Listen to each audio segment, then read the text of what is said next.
Oi gente, boa tarde, bom dia ou boa noite. Eu sou Fabi Almeida, esse é o meu canal Sempre Escolha Viver. E eu fiquei devendo, de voltar aqui e falar pra vocês como foi minha consulta de urgência com o endocrinologista. Primeira coisa, como nada aqui, dentro de todos os assuntos, caiu de paraquedas aqui mais um especialista, Mais um endócrino. Quem me acompanha, quem viu os outros vídeos, os vídeos anteriores, viu que eu precisei ser hospitalizada, eu passei mal. E dentro dessa emergência, eu levei todos os meus documentos, os meus exames, obviamente, por mais que seja só uma emergência, para o médico que fosse me atender, a equipe que fosse me receber, e entender mais ou menos o que estava acontecendo comigo, em que processo eu estou.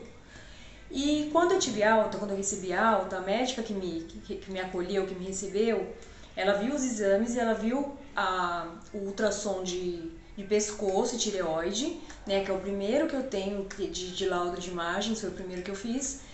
E ela me encaminhou, assim, com urgência total para o endócrino e procurar também um especialista em metabologia, porque na concepção dela, 99% de chance de ser uma tireoide de Hashimoto, uma tireoide disso, uma tireoide daquilo, Enfim, o que eu fiz? Consegui um encaixe no dia seguinte, da internação, fui até o endócrino e o que acontece? Realmente tem alterações, não dos linfonodos na tireoide, os linfonodos não estão na tireoide, aí que tá a parte ruim.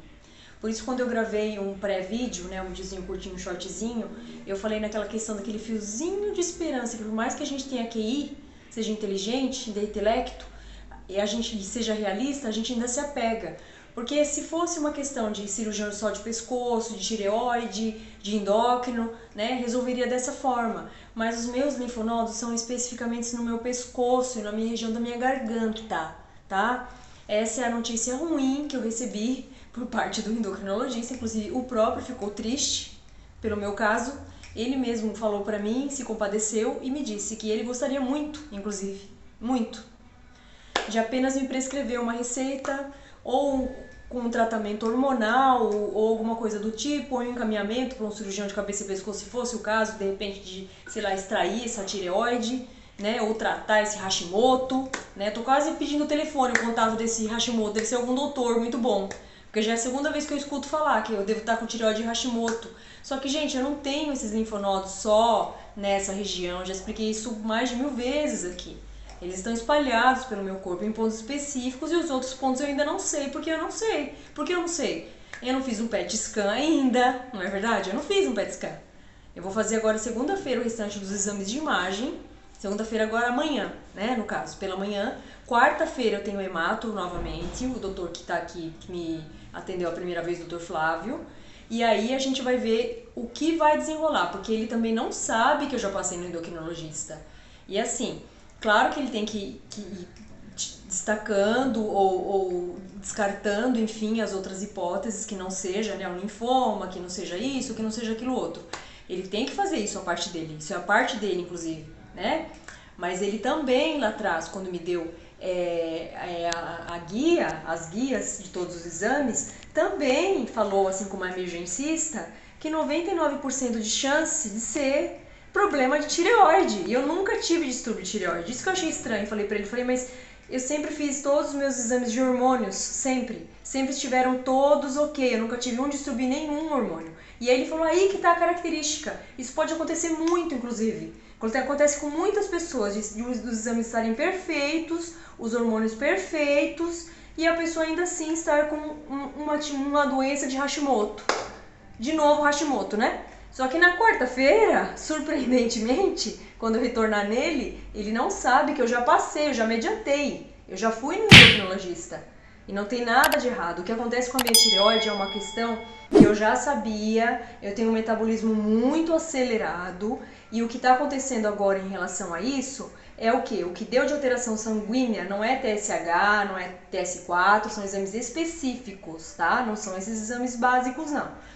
É que ela produz anticorpos em excesso, muitos anticorpos, tá? Isso não quer dizer que eu tenho que tomar nada, que eu tô doente, que a tireoide está doente, mas aí é que vem a questão ruim. a parte pior. O médico me examinou também clinicamente, veio, apalpou todo o meu pescoço, minha garganta e tudo para sentir onde estão os linfonodos. E não estão na minha tireoide, essa é a parte ruim.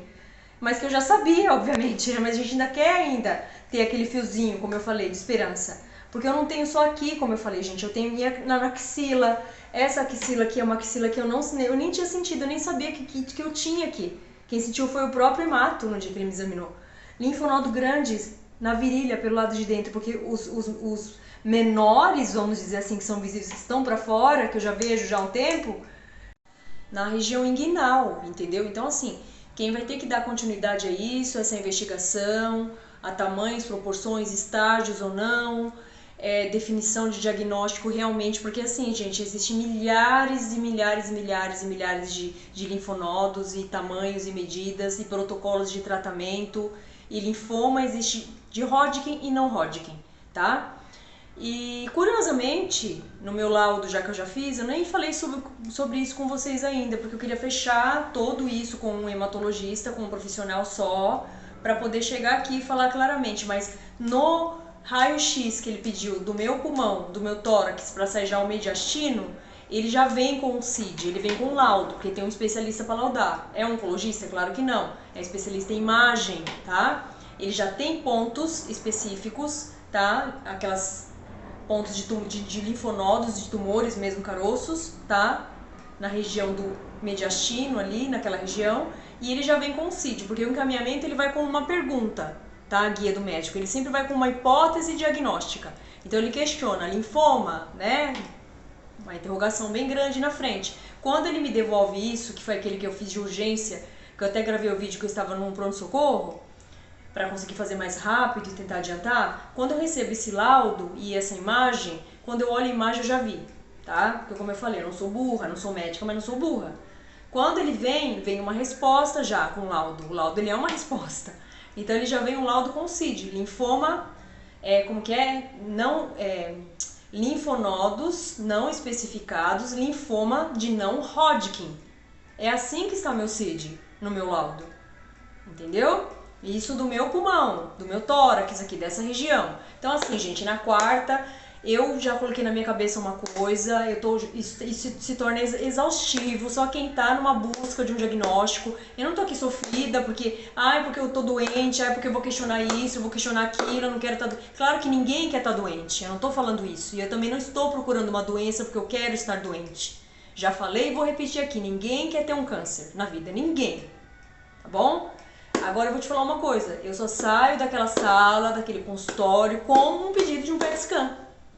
Por quê? Porque eu quero um rastreio pelo meu corpo. Eu não posso estar com o corpo cheio de caroço, entendeu? E ficar empurrando pro Hashimoto, pra fulano de tal. Eu tô quase pedindo contato do Hashimoto, tô achando já que é um doutor. Deve ser ótimo esse doutor, inclusive. Eu tô querendo o WhatsApp do Hashimoto, se ele me trata, me cura. Então assim, se esse médico não tiver um protocolo também, não tiver essa atenção comigo, entendeu? Da forma que eu preciso, porque eu só vou conseguir realmente deitar e dormir com calma, com sanidade, tentar recuperar um pouco da minha sanidade, que eu já não tenho total, tenho problema de saúde mental já, e tá sendo difícil lidar com isso, quando realmente eu souber onde estão todos esses caroços e o que a gente vai fazer com eles. Porque não adianta ele olhar pra minha cara na quarta-feira e falar pra mim que vai acompanhar caroço. Eu não vou acompanhar caroço. Eu acompanhei os meus filhos, crescimento dos meus filhos. Eu não vou acompanhar crescimento de caroço. Não faz sentido pra mim. Até porque eu tenho sintomas, eu não tenho só caroços. Tanto que eu tive intervenção nesse intervalo. Em um pequeno intervalo que eu passei com ele, eu tive uma intervenção que ocasionou no quê? Numa hospitalização. Então requer uma atenção. Então só vou aguardar. Amanhã eu termino o exame de imagem, não é PET scan, é ultrassonografia amanhã. Eu tenho 6 ultrassons para fazer, mas não é um PET scan, tá bom? Quarta-feira eu tenho um retorno com ele para levar tudo isso daí, fora os exames sanguíneos, os exames de sangue que ele pediu as coletas. E aí ele vai sentar comigo e aí eu vou ver quem é ele, qual é que é, como que é a conduta dele. E se eu também não me sentir segura, não, pode me achar que eu sou louca, achar o que for, mas a gente conhece o corpo da gente. Eu conheço o meu corpo, tá? E tem algo errado no meu corpo, não é normal. Já não é normal ter esse monte de caroço, tá? Mas é íngua, a íngua não some, ela é recorrente. E os sintomas, é o quê? Não saiu um sintoma de infecção, de inflamação em nenhum exame meu que justificasse uma íngua que fosse.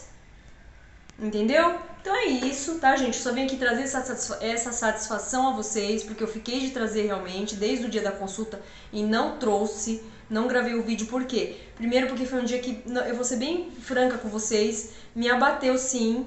Por mais que eu não seja burra, igual eu falei, mas eu fui iludida então no endocrinologista, achando que eu tava abafando. Tava só com um probleminha na tireoide. Não é isso. É só quem passa por um processo quem sabe, tá? Eu fiquei sim meio abalada, não sabia nem como gravar, como falar a respeito, e eu sou assim, eu levo um tempo até processar e digerir. Hoje eu consigo chegar aqui e falar sobre. E vou aguardar até quarta-feira para saber qual vai ser a conduta desse profissional. Se for uma conduta na qual eu não me senti segura, com todo o direito e autonomia do mundo, até porque eu tenho convênio para isso, né, para ele cobrir, eu vou procurar sim outro especialista. E não é porque eu quero ter câncer, é justamente porque eu quero tratar o meu problema. E cada dia para mim é precioso, tá bom? Fiquem com Deus, fica de alerta também para todos vocês. Entendam e escutem sempre o corpo de vocês, porque é muito fácil se enganar. Você está se sentindo mal, o médico falar que tá tudo bem com você. Não, mas você tá ótima, você tá bem. Nossa, mas que bom que eu escutei isso desse médico, eu tô bem então, porque ele falou pra mim que eu tô bem. Eu vou me agarrar a isso, eu não vou pensar negativo, porque eu tô me sentindo mal, mas se ele falou que eu tô bem, ele é um médico, é porque eu tô bem. Não, ouçam o corpo de vocês. Até porque, desculpem os demais profissionais da área, mas hoje em dia tem muito médico e nem médico é. Porque é muito fácil colocar lá um carimbo de CRM e não ser médico na prática. Porque para mim médico é outra coisa. Tá bom? Fiquem com Deus. Na quarta-feira após a consulta com ele, amanhã também eu falo alguma coisinha aqui. Mas na quarta-feira especificamente, após a consulta com ele, o retorno com ele, eu venho aqui e deixo como foi a consulta. Tá bom? Deixo um videozinho aqui pra vocês, explicando. Fiquem todos com Deus, que Jesus abençoe vocês. Até a próxima. Um beijo.